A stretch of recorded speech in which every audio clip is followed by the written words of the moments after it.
What's going on, guys? How's it going? This is Dice Squad. My name is Marshall Dice, known as Adam Campbell. General Dice, Todd Evangelista. And man, oh man, what a convention when you say General. Origins Game Fair 2015 blew my socks off. Great fun. We had, from one end to the other, was jam-packed with activity. It was 5 days of just not even sleep. I think I slept an hour. Well, there was one time when I stayed up till 2:30 a.m., yes.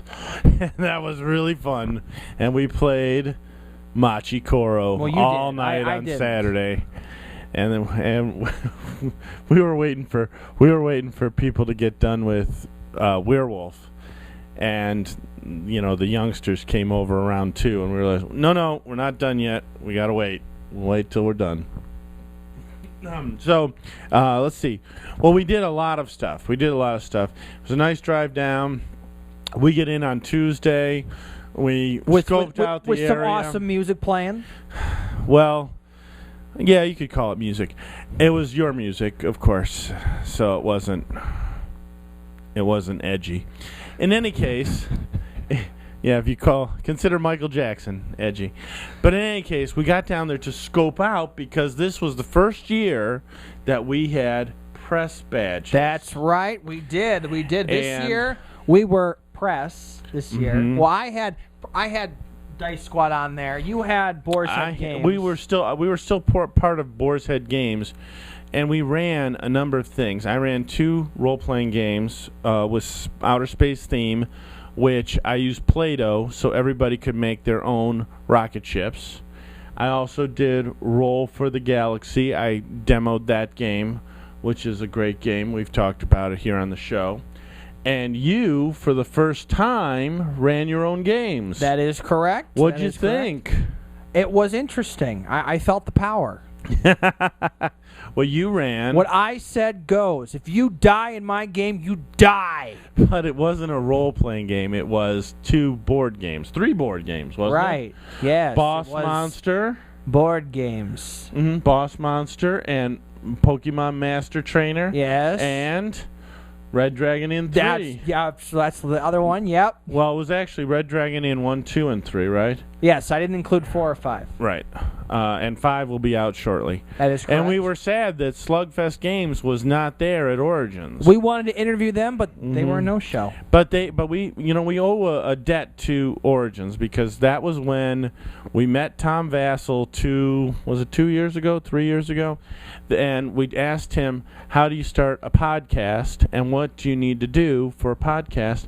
And after we came back from Origins, we talked about it for about 3-4 months, 5 months, and then we got the equipment and started our own podcast. Well, I wouldn't credit Tom Vassell for the creation of Dice Squad. But he gave us the help, and so did Secret Cabal Gaming Podcast too.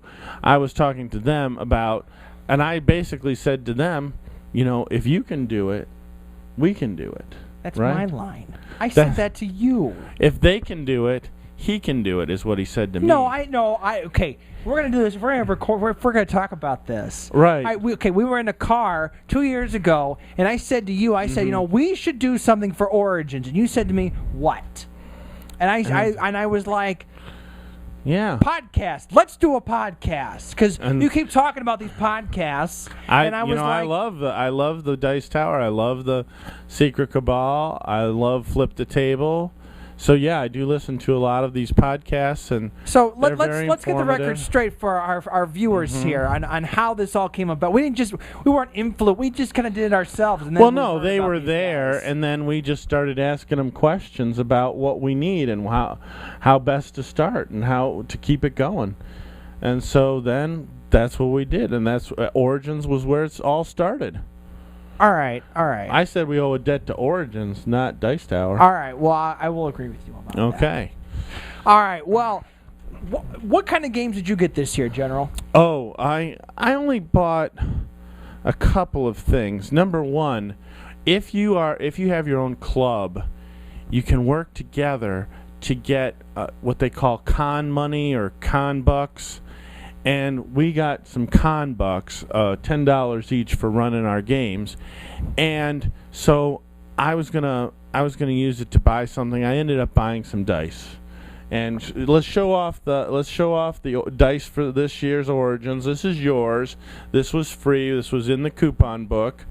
And I like the coupon book this year, but I only used one to buy Double Feature, and I used one to buy Letter Tycoon. Let's hold these up so we can see them. This is Letter Tycoon, a Mensa Select game. We'll be reviewing that eventually. And very shortly we'll have Double Feature as one of the shows that we reviewed this one. This was a lot of fun for families. And I had $5 off this one with the coupon. I had $3 off that one. And I had $10 from the con bucks, so I just bought some dice for my game Cthulhu. Which we was talked fun. about that last year. We talked about that last year. So I got more for it. They were there, so that was nice. You got a lot more than I did, though. Well, this year was a big year for us because we got a lot of people that I talked to. I went to all the different booths, and I talked about our podcast, and they were happy to give us a bunch of free copies of their games. So we got tons of things to review this year for Dice Squad. But let's start off with one of my favorites, because during the con, you were doing some role-playing games. Right, and that's the one thing we found out. If you do want to cover the con, Thursday is the day to do it.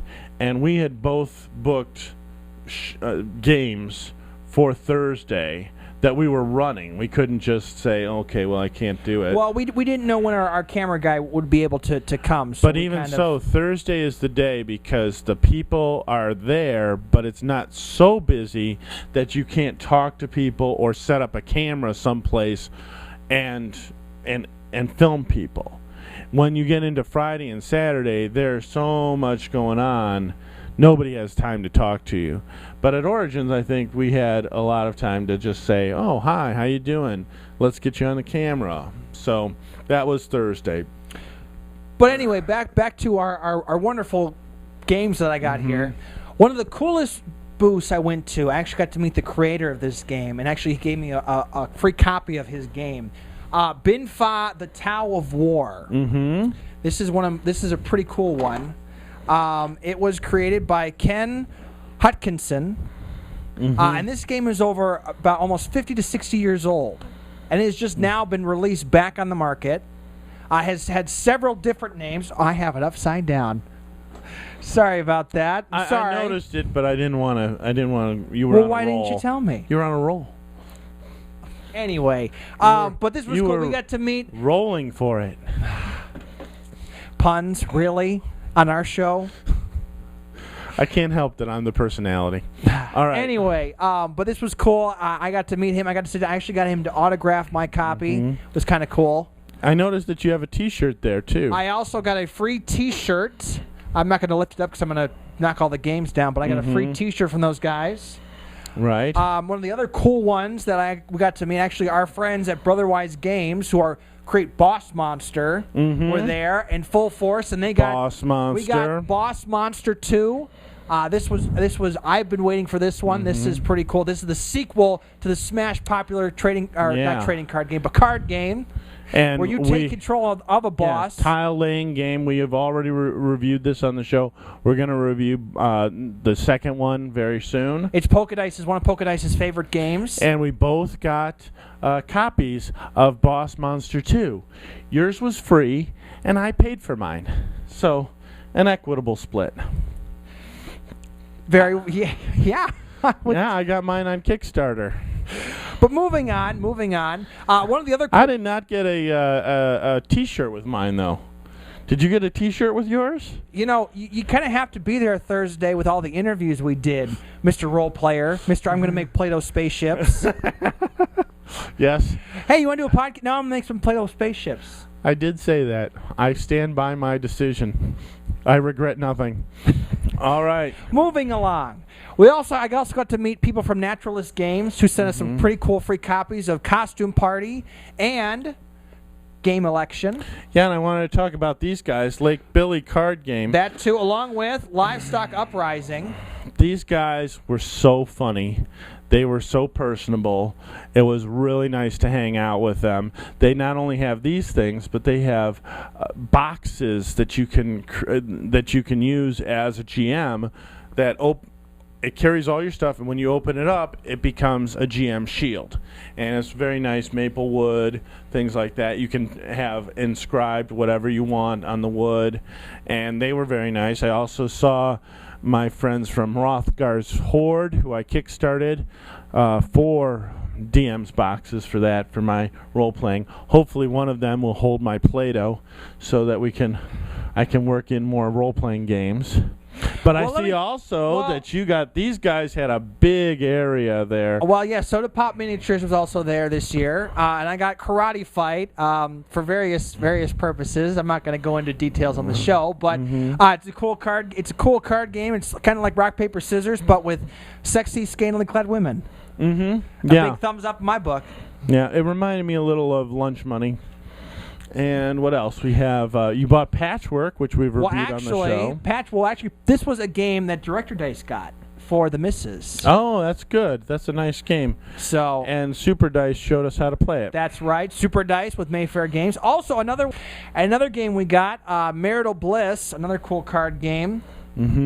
Another thing that I tried out this year, big thing, was role-playing.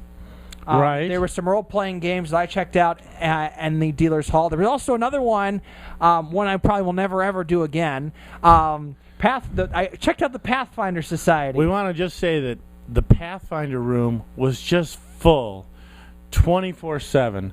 Everybody was signing up for these role-playing games for Pathfinder. I saw a lot of people I knew in that room just playing Pathfinder.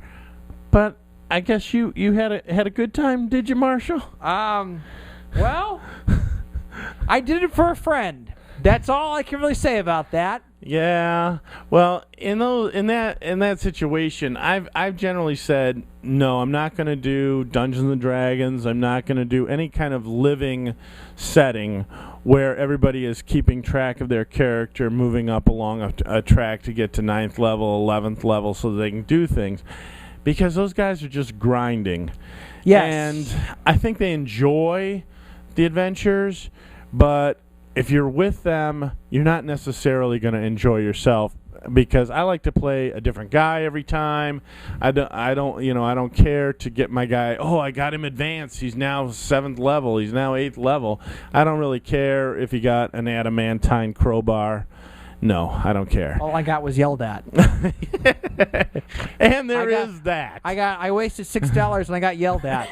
That's pretty much so it sums up my Pathfinder experience. Are you dying, General? You can't say you weren't warned. All right. So there was that. But let's talk about other people who had a huge presence at the show, because we haven't talked about the Pokemon. Well, Pokemon was there as well. They had not only one whole room. Well, they were back at Origins. They haven't been there in a while. And they had an area with a guy with a megaphone saying, "Come on over, play Pokemon. We got free this, we got free that." They had who else? Asmodee had a great big area. You could walk in there up until 1 a.m. and just say, "I want to play Splendor." Boom, you're playing Splendor. "I want to play Concept. Teach me how to play Elysium." There, you're done. They had a giant-sized area to play the Duke, and I played, and that kid started to. He was 12 years old, but he knew what he was doing, and he started to take all my pieces, but I was able to checkmate him. It's a good game if you haven't played the Duke. It's an abstract, but to see it giant size and tiles all like this instead of like this was nice. There was a huge.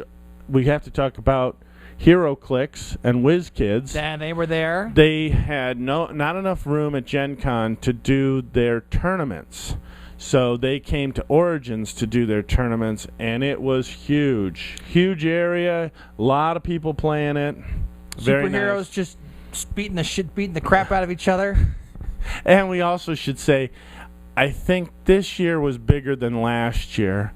I talked to a lot of people, though, who were only there for one day. I would argue that it was less this year. I think it's hard to say, but you had people who would come for one day, and we had like a family came on Sunday. They paid $15. Their whole family came. They just hang out in the dealer's room. I talked to a couple. They said, well, we got these badges. We wanted to find out what Origins is all about. It's our first convention ever. And it's a really nice convention to start with. But the people I talked to that said, well, this is my first convention ever, they were kind of overwhelmed. You might want to start with an AnCon or a Con on the Cob first. Or a Groundhog Day gaming Groundhog Day, yes. But something smaller might be good, especially if you're only going for one day. But this couple I talked to, I helped them out. Another couple came in from, Virginia. So I talked to a lot of people who said, it's my first Origins. But I think they were only there for one day. So you kind of spiked on Saturday or Friday. The rest of the time was like the people like us who are there the whole time. That was a lot less. We also did our Giant Size Agricola for Boar's Head Games. We didn't do it. I actually got to play it this year. Wow. And I broke it down too, but I usually only get to look at it. And everybody else who pays money gets to pay it. But they said, we need a fifth player, Todd. Can you do it? And I said, I'm in. And I lost big time. But it was new people playing, so I just decided, I'm going to try a different strategy. While my friend Jack decided that he was going to build a six-room mansion out of stone, and he got 12 points for that. He creamed everybody. So, in any case, I thought it was very fun. We all had a good time, and I think it was good for Boar's Head Games too because. Number one, we got a new person who can run games. Mm-hmm. And me. Yes, that's you. And you were very popular there. So I was very popular. I had my fans come out. What can I say? The ladies love the Marshall dice. Yes, and the one who had the most was Valerie. She had 10, 11 people coming to her role-playing games, and they were all her fans, so they came to like each and every game that she ran. We had another guy running Expedition to the Barrier Peaks and some nostalgic stuff that he rewrote. So I think everybody realized that Boar's Head Games was quality stuff. We're just awesome like that. Yeah, we are. We also got recognized from this podcast. That's true. We also got some shout-outs from our loyal fans because we wouldn't be doing this without our loyal fan support for the show. And next year it's going to be even bigger. General, what I have planned for next year is going to rock Origins to its core, man. Well, it'll rock something anyways. But well, actually before we go, right, a few more things I want to talk about some of the swag I got here. Is I did try a few more role-playing games aside from Pathfinder. I also checked out the Masters of Blood Iron. Was this cool role-playing game. It was very easy, I got to sit down and talk with these guys. They're pretty cool. It's all about being in this world. It's kind of like a Mad Max kind of world. For those of you who don't know Mad Max, it's a movie that just came out. It's a post-apocalyptic kind of thing. Yeah. It was kind of cool. The other one I got to talk about was the Universal storytelling system based on playing cards, which was kind of cool because they also gave me a free deck of playing cards with that to play the game. And you've been actually reading it up on it, haven't you, General? Yes, I have. It should be very interesting. I think we should do is maybe combine a number of our role playing system with some of our role playing aids. And just do a little. What kind of aids? Well, I have like a set of cards that will tell you how to run a game. The cards will run a game by themselves. Or I have a set of cards that are storytelling cards, which will give you the plot for the adventure. and things like that. We could do it, and then we can try this system or that system or what have you. We can do Karate Fight as a fighting system. Who knows? We'll give it a try. We'll do a bunch because we want to do not only board game reviews, we want to do role-playing reviews as well. Absolutely. And one of the last things on the table I forgot to talk about, I can't believe I forgot about this. I got to meet and talk with another podcaster who I met last year. Mm-hmm. There's actually a comic book store in the convention center itself. Yeah, that's right. Heroes and Games. And one of the cool podcasts they sponsor is The Stuff. And we got to meet the podcaster of The Stuff, and he actually has his own card game called Epic 21. Oh, I didn't play that one. It's a blackjack version with superheroes. Oh, it's that's really, nice. really cool. And he does his own artwork and everything. It's really, really cool. So we have a lot of work to do ahead of us. Absolutely. We're going to review all these games. We have so much stuff to cover. Mm-hmm. And we got still more stuff to do because guess what? We're going to be back next year. You betcha. When is Origins next year? Like June. It's a good thing I have the coupon book here. Let me read this off to you. June 9, 10, 11, 12, 13, 14. You're going to ramble off numbers here? 2016. June. Well, it's going to be June 15th through the 19th through a way off. 2016. And we want to see everyone there. We're talking, you name it, we want to see you there. Because if you're not there, we will find you and we will drag you out of your house and make you come to Origins Game Fair 2016. Well, I'll just maybe send a strongly worded email. Or that too. But from all of us here at Dice Squad, for our post-wrap-up of Origins Game Fair 2015, all its savory goodness. This is Marshall Dice knows Adam Campbell. Todd Evangelista, General Dice, #AllInCleveland. And we'll see you later. Bye-bye.